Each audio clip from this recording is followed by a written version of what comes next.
Welcome to the Big Brown Gadfly, where I give a hard time to people who need to be given a hard time, just like Socrates' horse.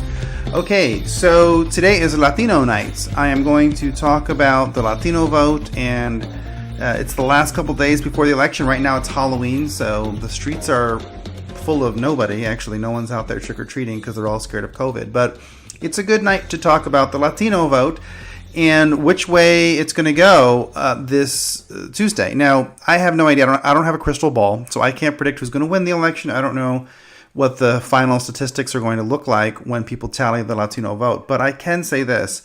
I think that the Democrats are in for a surprise with the Latino vote. Even if Trump does not win a majority of the Latino vote nationwide, he most definitely will not. There's going to be a surprising number of Latinos who vote for him and who vote for him exuberantly. And you may find different locales, different states or counties around the country where there are Latinos who go in the majority for Trump. And I say this because I have noticed what's going on over the course of 2020.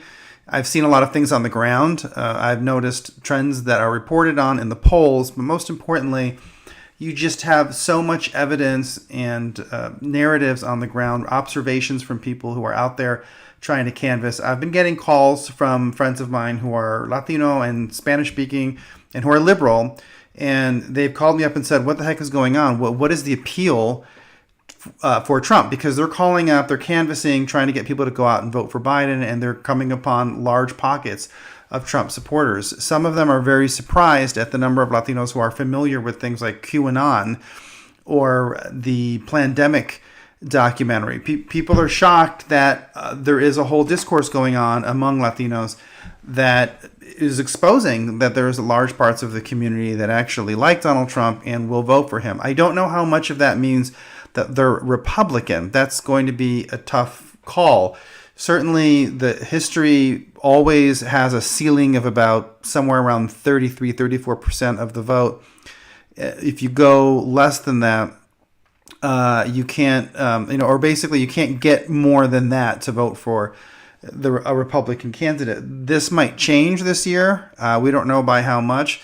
But even if the statistics don't really bear it out, I think it's clear that there is now a subculture of Latinos who are really drawn to what Trump did and who are enthusiastic about him, who like him as a person and or really admire his policies. So I want to talk about what's going on. Where is the surprise coming from? Why is this looking like it's going to be an 11th hour surprise?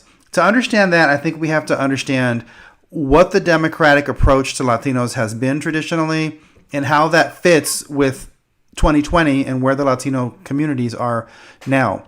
The Democrats have for a long time depended on the Latino vote forming a substantial part of their electorate based on a couple things. Number one, they assume that because there is a poverty rate among Latino communities, which is somewhat higher than the national average, that Latinos will naturally be drawn towards the Democrats' social policies because they want things like unemployment benefits or because they're going to want to go for any kind of subsidized health care or other programs of that nature. Now, in addition, the Democrats have always relied upon Latinos having an identity as a racial minority group offended by racism. So Democrats tend to assume that if they use the same type of rhetoric and same appeals to Latinos that they have used to African Americans, that it's going to go swimmingly and that Latinos are going to fall in line as basically another racial minority group that loves the Democrats because they're fighting against racism, and racism is the big thing on everyone's mind, right? The third thing that Democrats do when they count on Latino support is they tend to rely on the advice and the counsel of the Latino intellectuals, and including a lot of white people who have traveled in Latin America or who have studied Latin America as part of their profession. We see a lot of these people, for instance, I worked with a lot of them at California State University, Northridge. These are people like Beatriz Cortez or Rudy Acuna or Marta Lopez. You can look up these people. They're on csun.edu. They're people who I didn't enjoy working with. I found them to be extremely unlikable as individuals, but they have strong positions and they tend to command a certain amount of respect. These are people who teach in the Chicano Studies Department or the Central American Studies Department, and they're kind of indicative of a small but influential Latino intellectual left that tends to parley with the leaders in the Democratic Party. And they have a brain trust that traffics in the kind of rhetoric that really grew out of the Cold War of the 1970s and 1980s, where there was a Marxist appeal to Latin American populations to rise up in some revolutionary sense against the colonialist, capitalist forces of the United States. It's a very Jesuitical, Cold War era type of rhetoric when there were civil wars in Guatemala and in El Salvador and in Colombia and in all these other places. And this rhetoric usually involves leftists coming to the support of the camp that appeals to the poor or the indigenous populations or whatever oppressed population there is, and standing against American imperialism, which is cast as right-wing and cast as capitalist, right? It's a very Marxist kind of rhetoric. And there's a Latin American intellectual class that is all across Latin America that teaches at Latin American universities that very much speaks in this kind of language. And they find common cause with white people in the United States who speak that kind of language, and Latino professors, as few as there are in North America, who also speak this kind of language. So there's the kind of Che Guevara, Fidel Castro style appeal to Latinos, drawn from their experience in Latin America, saying, we side with Castro and Somoza, we side with people like Hugo Chavez because they're rallying the masses in Latin America against the big bad North American behemoth, right?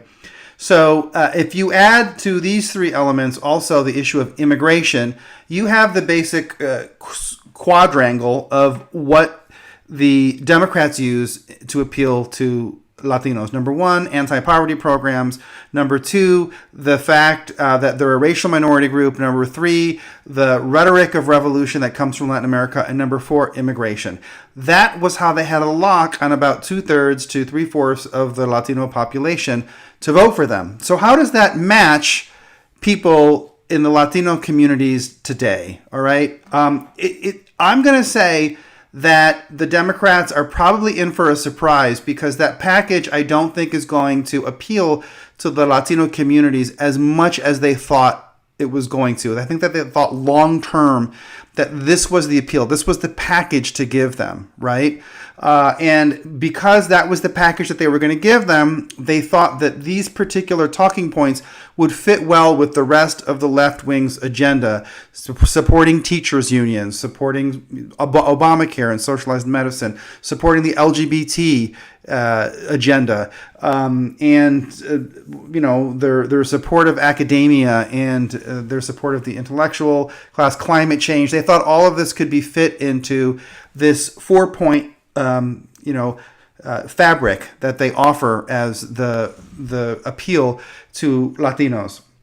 Now, I think that appeal did work when the Mexican American, Cuban, and Puerto Rican populations were the largest and almost only important ethnic groups in the Latino community prior. Now, Puerto Ricans and Mexican Americans, both for very specific geopolitical reasons, have a tension with North American conservatives. Puerto Rico is still a colony to this day.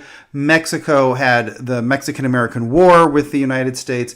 And of course, there's always that lingering tension with the kind of American exceptionalist rhetoric that offends people of Mexican descent. And I don't think that you're going to have an immediate removal of those tendencies in Mexican Americans or Puerto Ricans. Cubans have always been sort of coming from a totally different place because the Cubans that live in the United States were disproportionately people who were exiled by Fidel Castro. So they don't like communism and they tend to be Republican.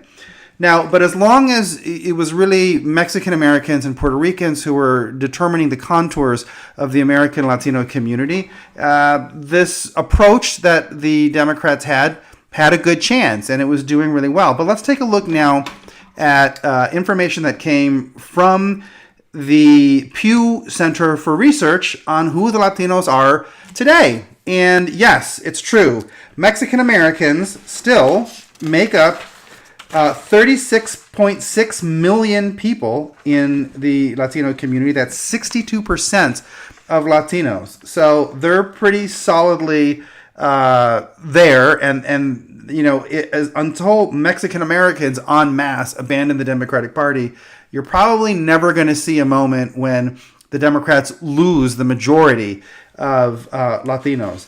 Puerto Ricans right now make up 5.6 million people of the Latino community, and that's 10% of the population. Cubans have 2.3 million, and they make up 4% of the Latino community. Okay, so of those three major ones, you still have large numbers from those three, but there are 15 other ethnic groups within the Latino community that the Pew Research Center talks about, and these I think they're going to really be a game changer. They're small, each of them by themselves, but you add them all up together and you're finding that actually they will have a major impact, okay? So Argentine Americans, there are 278,000 of those in the United States. They've grown by 158% since 2000. Colombians, 1.2 million. They have grown by 148% since 2000. Now, this compares to Cubans, who have only grown by 50%. So let's take a look at how each of these groups are growing. Dominicans have grown by 159% in the United States since 2000. There are 2.1 million of them. Ecuadorians, there are 738,000 Ecuadorian Americans. They've grown by 174% since 2000. Guatemalans have grown by 255% in the last 20 years. There are 1.4 million of them in the United States. Hondurans, 940,000. They've grown by 296%. Mexicans, by contrast, have grown by 76% since 2000. Nicaraguans in the United States have grown by 128%. That's 464,000. Panamanians, there are 210,000 of them in the United States. They've grown by 108%. Peruvians in the United States have grown by 174%, and they make up 679,000. Now, Puerto Ricans, I told you, there's 5.6 million of them living in the 50 U.S. states and D.C.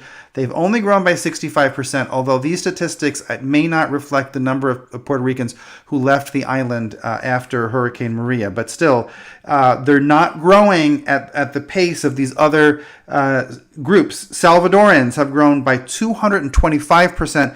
There are 2.3 million of them in the United States. They're going to surpass Cubans. There will be more Salvadoran Americans than Cuban Americans very soon. Spain, Spanish Americans, literally from Spain, have not grown very much at all, only 15% since 2000. There are 810,000 of them. And Venezuelans have grown by 352% in the United States. There were 421,000 of them in 2017. And I'm going to bet that there's probably a lot more in the United States since then, since those figures were taken.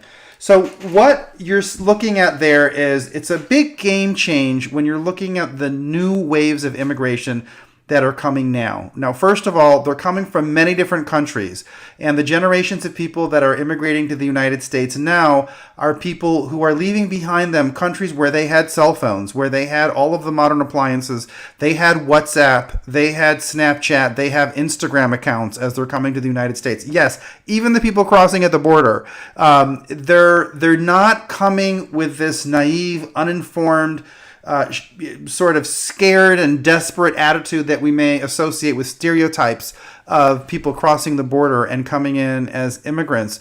They're people who are savvy, who have access to a lot of discourse among other people in Spanish. Now let's take a look at how this population here that is different is going to react to those appeals that we talked about. Number one, the appeal to anti-poverty programs. A lot of these newer groups coming in now do not like socialism. They do not remember the past civil wars in Central America as a narrative about socialist heroes against right-wing imperialist enemies. Okay, that's not how they think of things. They witnessed the collapse of the Chavez government in Venezuela. They saw so many anti-poverty programs blow up in their face in their own countries. They've been in debt to the IMF and the World Bank, and so many of the anti-poverty programs that came to these Latin American countries through the UN from the United States have blown up in people's faces, okay? So they're not people who are going to just be won over by an anti-poverty program. You also have to remember that Trump has given a lot of cash out. I mean, he gave all of these checks out to people during the COVID crisis. I think that Trump is not necessarily somebody who is going to turn them off, even if they are interested in anti-poverty programs. They're kind of getting the same thing from Trump that they're going to get from Biden. Latinos, from what I can tell, are not really excited about Obamacare, okay? They would like something like an expansion of Medicare or Medicaid, but that was proposed by Biden's rivals in the Democratic primaries, and Trump has said that he's open to that. So it's a weird issue where Trump is actually not that far from Bernie Sanders, and he's saying about healthcare things that probably a lot of Latinos want to hear. I don't want healthcare. I mean, this is a very personal issue for me because as a Latino man, I am now not living differently from a lot of Latino men in the United States. I can't see myself as above or different from them. I got fired from my job teaching in academia, and I'm cobbling together an income to support my family from all of these jobs that don't really have long-term security. So the COVID shutdowns, I don't think helped the Democrats with the Latino community. I think it hurt them because a lot of these, especially a lot of these more recent immigrant groups, these are people who they have a higher level of education. They're very entrepreneurial. A lot of them have a small business, or if they're a lawyer or a doctor, they have their own practice that's somewhere. And or people like me who are working as contractors, if I don't get out of the house and go and do my work for the day, I'm not going to get paid. So I don't want there to be a shutdown. Getting COVID is not scarier to me than not being able to feed my family. And even if the Democrats were to promise, oh, we'll give you food stamps, we'll give you housing aid subsidies or Section 8 subsidies, it's still not going to be able to keep my family in a situation that's livable for us. We know that. And so I don't think that Democrats really won many points with the people that are in these situations. I think in general, Latino men also, not that I don't want to subscribe to machista stereotypes, but I think that Trump's attitude about the economy is very reflected in how he dealt with COVID. He got infected with COVID. He faced it. He has an attitude like, we're not going to be able to sit here in our basements with our mask on so long. And this is the kind of thing that appeals to men in general. I don't care what part of the world they're in. This is, he talks about issues in a way that appeals to men. The Democrats don't. The Democrats feel like a party of women. And that's why you go to a lot of these Trump Latino rallies and you see all of these Latino men who are so excited about Trump. A lot of Latino men really like this guy. They do. I know that you have a lot of them that hate him, especially somebody famous like Mark Anthony, but a lot of Latino men from all of these ethnic groups, you see pockets of them that really, really love Trump. And part of it is because the way he deals with the stereotypical anti-poverty issues. He gives an image that Latino men can connect with. It's like he's going to create an economy where we can go out and we can get a job and we can support our families. And it's interesting because that rhetoric from him ironically appeals to even a lot of the undocumented immigrants who are coming from El Salvador and Guatemala and Honduras, because they're coming here. A lot of these are men who are trying to cross the border and who want to raise some money to send back to their family. And so they're going to respond well to Trump's attitude and the posture of how he treats economic issues. They're not going to respond well to the Democrats' overly feminized and passive and scared and retiring attitude. Like, oh my gosh, there's a virus, so you have to close all the schools. Everyone seal your windows and stay at home and just pray to God that somehow you're going to be able to feed your family.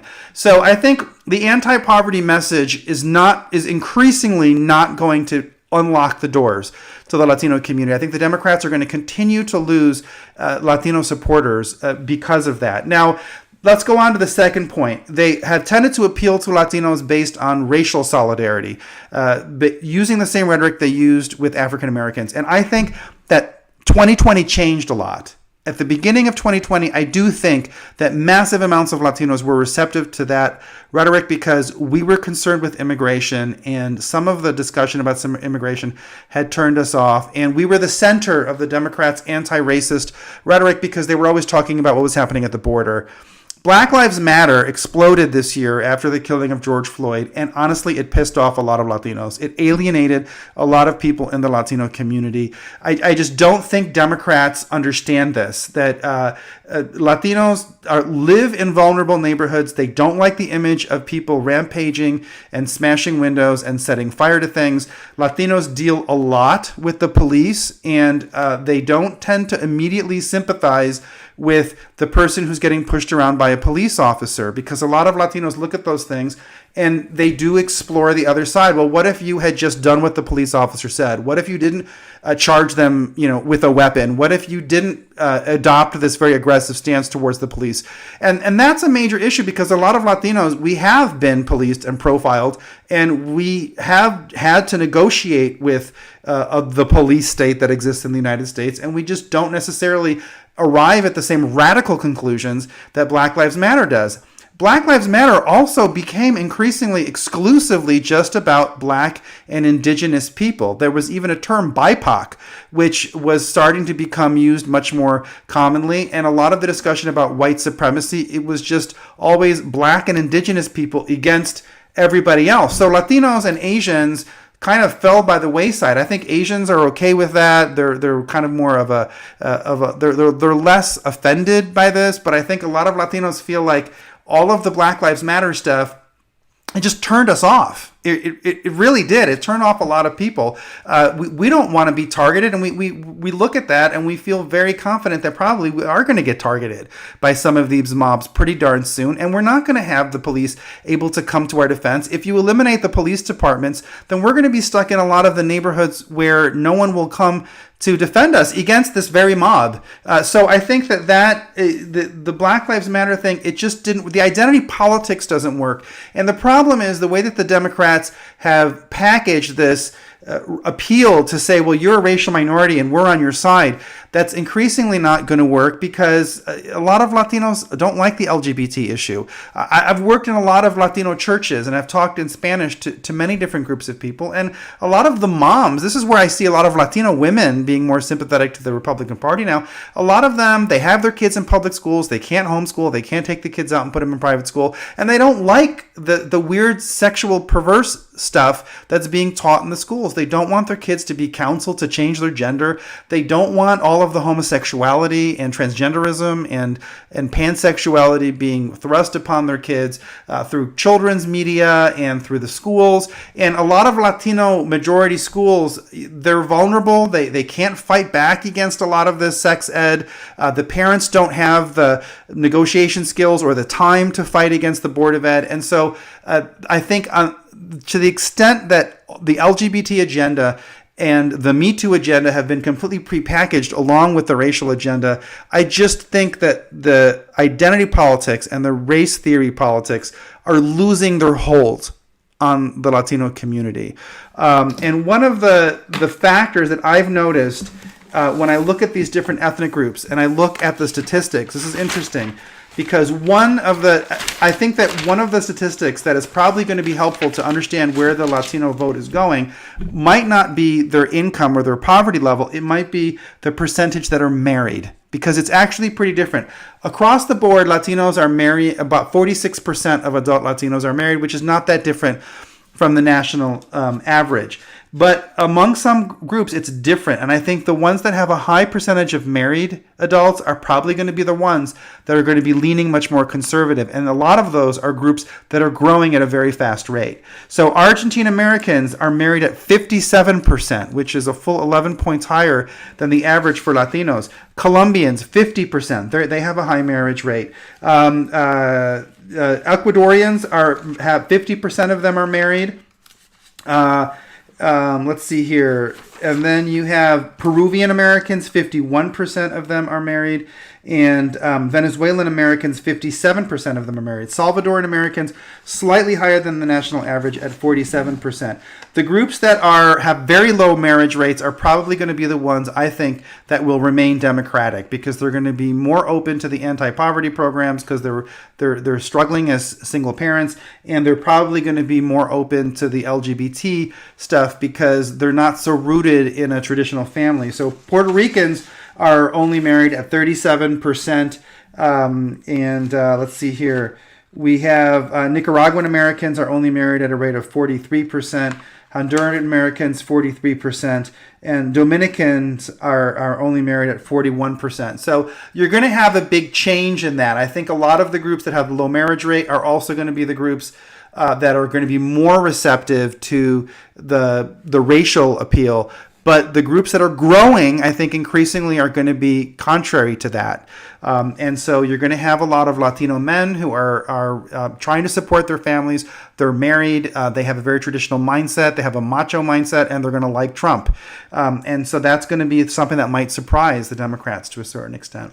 Now, the third thing I talked about, the third appeal that Democrats have to Latinos is this radical revolutionary rhetoric that came from Latin America. And this, I think, is something that the Latinos have to that Democrats have to get away from.